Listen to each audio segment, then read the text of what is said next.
My name is Dana Mustata. I'm moderating the session, and I'm happy to introduce the first speaker for this session, Matteo Treleani. Matteo is a semiotician, a media analyst, and associate professor in media studies at the Université Côte d'Azur. He has a PhD in history and semiotics of text and images from Paris Diderot University, which was funded by INA. And his research is mainly focused on the use and digitization of audiovisual archives. And he will be talking to us about archive-based research, broadcast archives, and their value in the age of disinformation. The floor is yours, Matteo.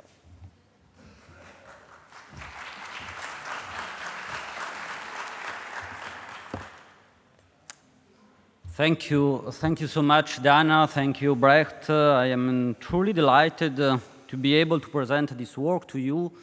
As a researcher, I am used to speaking to students and fellow academics, but it is particularly valuable to receive a feedback from those who hold the archives, from the media who reuse them, and especially from those who annotate the collections.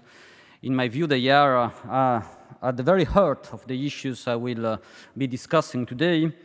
So as Dana said before, I'm a semiotician and I have been working on audiovisual archives for almost my entire career.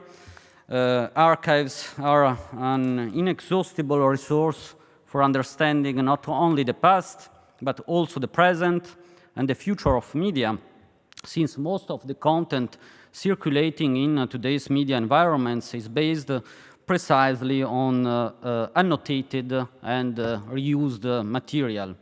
So the project I would like to present today is not yet complete. On the contrary, it is only at its very beginning. My aim here is to present a set of elements that I believe are useful and that allow us to formulate some research hypotheses. So I will therefore not directly address the issue of diversity, but rather make some exploratory hypotheses. So I would like to address the issue of the reuse of archival material within television broadcasting, and we may discuss later, if you want, about definitions, whether these contents I will talk about are really archives or not, and I will ask whether this practice is a problem from the point of view of representational diversity. The hypothesis is that we can observe a decrease in semantic variety where reuse is more frequent. So this means that we can observe an empiric issue, the effect of reusing images, which brings about a semantic one. When reused, these images do not actually change their meaning, but as we will see, they often lose in semantic depths. I will therefore begin by discussing the question of repetition within the television industry, since repetition is an industrial process that lies at the very core of the system. I will then focus on a case study within this larger analysis, looking more specifically at the field of news imagery, to examine what happens when footage is reused, and more precisely what the semiotic effects of repeated images are. The data we analyzed here were provided by INA, Institut National de l'Audiovisual, which I would like to thank, and I more precisely thank Nicolas Hervé and Arthur Lézé from INA that made this data set accessible for us. The data I will show come from a very well-known detection tool which detects repeated video sequences of at least 7 seconds, and which was applied on almost 12 years of the legal repository of French television. So I show you some data here. So this data show the repeated hours on 12 years from 2012 to 2024 on 2 main channels in France, France 2 and TF1, the main national channels for almost 10 years.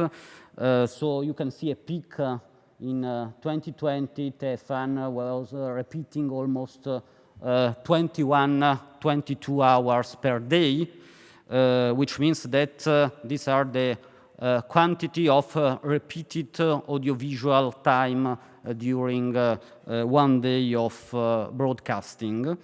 Obviously, TF1 has more repeated contents than France 2, since France 2 is a public broadcasting and TF1 is a private one, so there is a lot of advertising. And here you can see 1 day, just one random day in 2023 of repetitions in the major national channels in France. So we can understand that repetition is pretty significant in all major channels. Some are almost constituted of only repetitions, like France 4 and 12.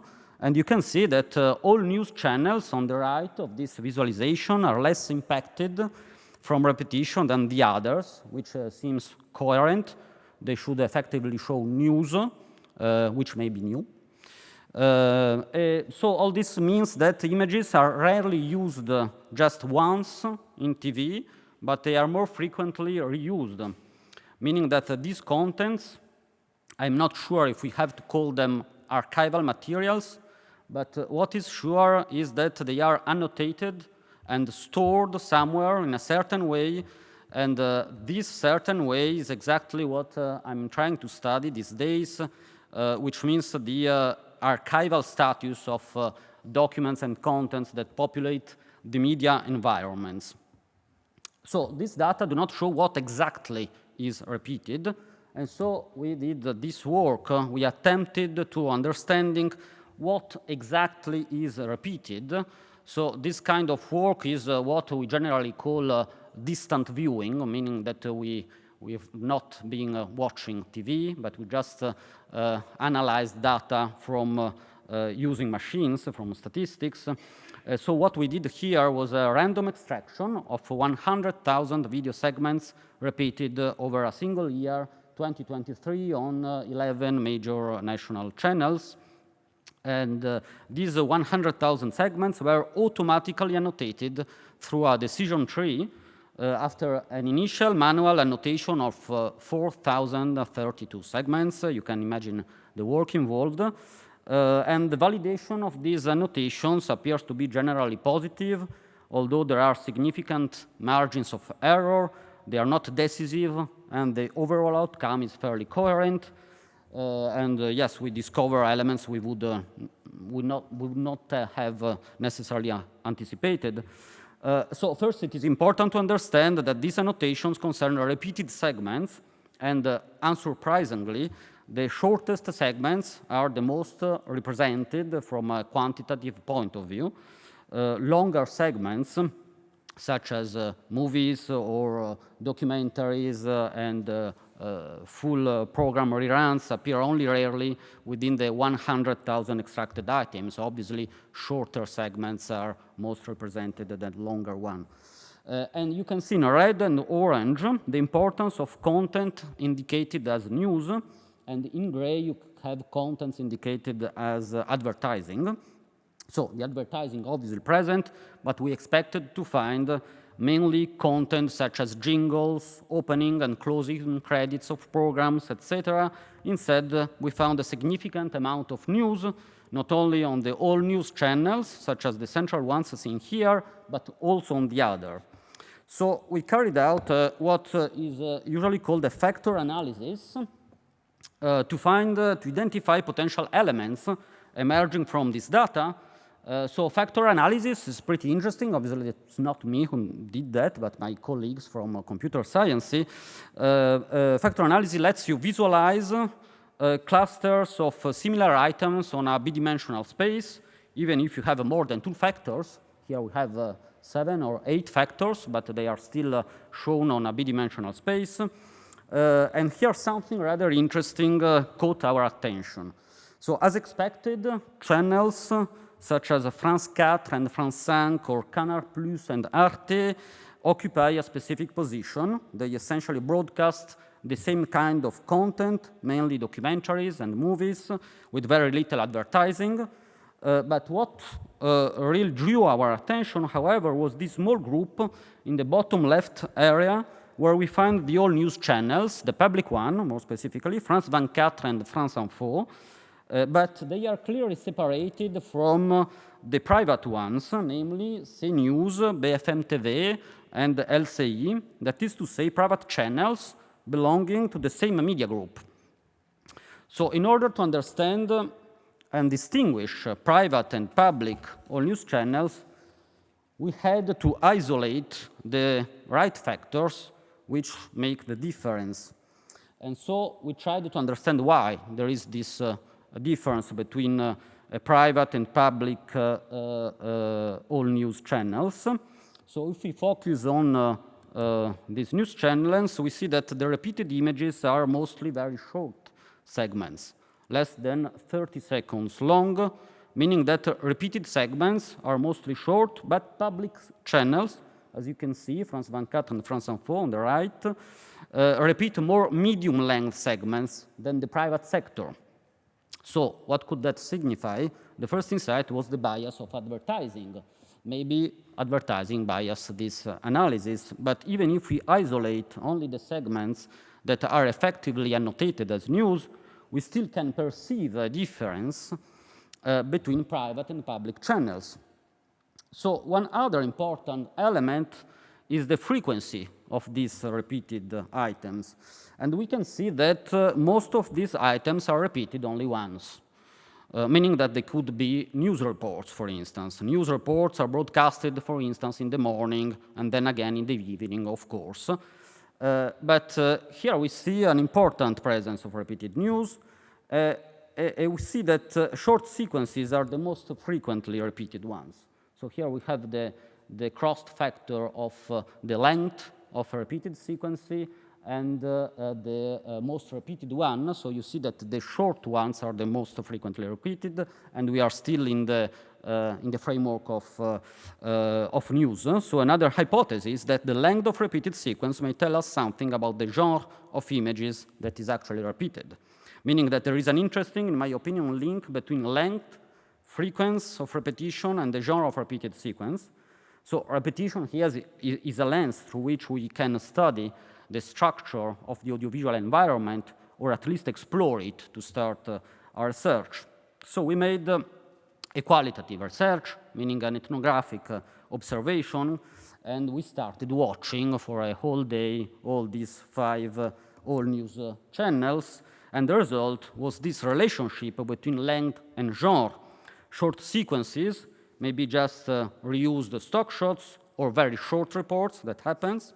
Medium sequences between 30 seconds and 2 minutes are mostly news reports, and longer sequences, longer news reports are almost never more than 2 minutes, and longer sequences are mainly rebroadcasts of programs and other kind of programs. So the findings show that private channel actually broadcast more talk shows and live programs and fewer news reports. This is because actually live channels and the talk shows are mostly live and are not repeated. So what is interesting in private all news channels is what is not repeated here. There was in France a well-known decision of the Conseil d'État in February 2024, which stated that CNews, one of the 3 all news private channels, should not be considered a genuine news channel, but rather an opinion-based media, precisely because of the predominance of talk shows and political debates, in which certain political viewpoints are clearly more represented than others. In other words, the true specificity of CNews lies in its not non-repeated content, live formats such as debates and talk shows that convey highly biased versions of events. Simply watching these channels makes it evident that journalists and experts articulate a single political interpretation of current affairs, revealing an intentional political perspective. So this is hardly new. Regulatory bodies exist precisely to defend the pluralism and the diversity of viewpoints. However, what I am interested in is something else as well. There still seems to be a difference that suggests the existence of a structural, systemic process capable of producing a partial version of events, even when the bias is not explicitly intentional. So if this confirms what we already knew, what interests me here are all the other images, meaning the repeated ones, the ones that are not classified as politically biased interpretations of event, but as factual ones. What is mainly repeated in private all news channels are not news reports, but stock shots, the shorter sequence, very short sequence, and there is still a difference in managing the representation of facts between public and private ones. The public channel repeat essentially news reports less frequently and mainly on a daily basis, and the private channel repeat a lot of stock shots within news reports more frequently and on different days. So we try to understand what are these stock shots repeated in all news channels, but mainly on the private ones. And so we find all those, these kind of sequences that are repeated, but they also circulate. So this example comes from another research project. We take a specific example here. You can see a sequence from the COVID era, probably purchased from a news agency, Reuters, probably. There was someone from Reuters here, and which circulated on public and private channels in France and Italy. So this audiovisual repetition therefore crosses national and media boundaries. Certain things are represented in the same way, meaning due to the availability of archive material that is disseminated through channels that are now globalized. And the fact that an image can be used as a sign in a rather global discourse is nothing new. The point here is that this is a phenomenon of what we call in our research is genericization, meaning that an image that was not generic before becomes generic. An image that represented a current event, in this case the test of COVID of someone, becomes a discursive element and thus loses its anchorage in time and space. It could be said that this phenomenon is a larger scale process in the audiovisual industry, and a significant percentage of the representations seen above are cases of this type. So paradoxically, repetition produces forgetfulness in a certain sense of the original event. Instead of producing memories, their use is, in this case, a producer of oblivion. So if we take another example, journalists today all talk about the famous slop, the flow of content produced by generative AIs that pollute mainly not television today, but the web. And recent studies talk about almost 50% of what circulates in the web. And the New York Times recently noted that images representing the 90s that circulate widely on social media and are produced by AIs are nostalgic and unrealistic versions of the 90s. So the fact is that AI is based on images collected online or in the media in general that represent the 90s. In this way, the effect is therefore to obscure everything that does not fit into this vision. The redundancy of images makes these memories problematic due to their lack of diversity, obviously. But this undiversified representation of the past is the product of an industrial system based on image redundancy. The fact that images are redundant leads AI to rely on a limited number of examples and to reproduce them, ultimately reinforcing stereotypes or emblematic images.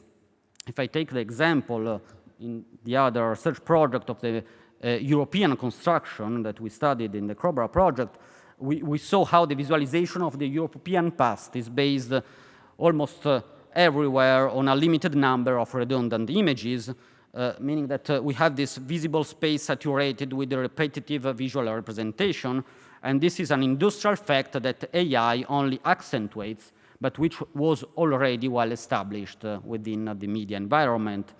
So instead of resemantization, what we see is that repetition brings about the desemantization of images, meaning that images do not signify the deepness of meaning that they could have signified before In semiotics, we are used to think that when you take a sign, you take an image and recontextualize it, decontextualize it, and recontextualize it. Actually, you operate a resemantization, so you change their meaning, but here what we see that you lose meaning, so there is a dissemantization. So this is an empirical and industrial process which appears to entail a loss of meaning instead of producing something new. So what is the hypothesis here, and what does all this lead us to consider?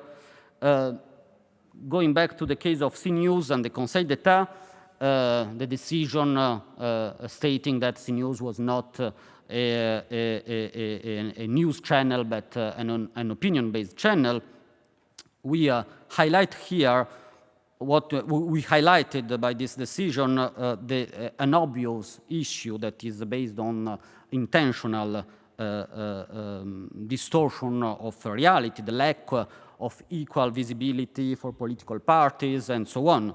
But what you observe here is something different.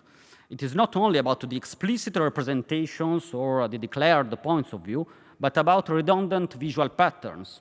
So these repetitions appear to be an industrial factor rather than an intentional one. In other words, journalists are not deliberately constructing a biased worldview. They are doing so within an industrial workflow shaped by economic constraints, time pressure, and other structural factors. So these factors should be identified and better understood, and they are likely part of what Richard Grusin calls evil mediation. So this is my next job here, trying to understand what are precisely these factors and how they shape the way facts are represented on TV and other media, and how and if they actually reinforce a biased way of showing facts. Thank you for your attention.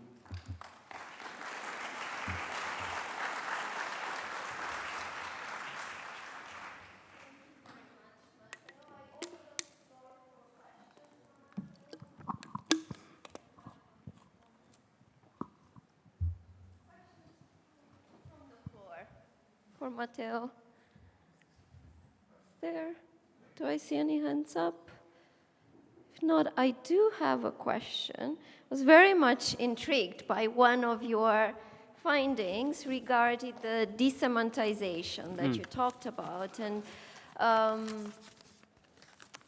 I find it really interesting that indeed we tend to think that when images are reused, they're recontextualized and get new meanings, but what you show is that they lose part of the meaning. And I wonder whether this loss of meaning comes with particular ideological implications. And what comes to my mind, could it be that then this kind of imagery becomes so much stereotypical, ingrained, that we start taking it for granted? And then what are the ideological or political implications of that kind of imagery? Yeah, absolutely. I mean, that is the point. I think that there is a political and ideological implication of this industrial process.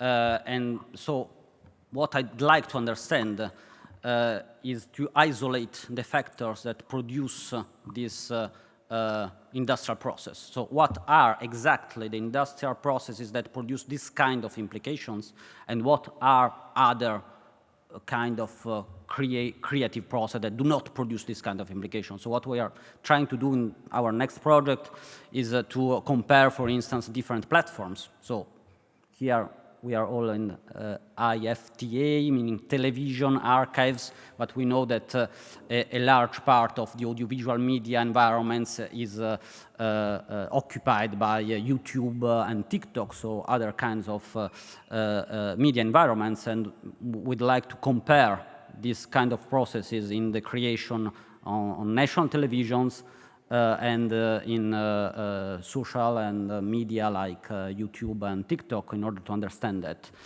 But absolutely, that's the point. I mean, trying to find how these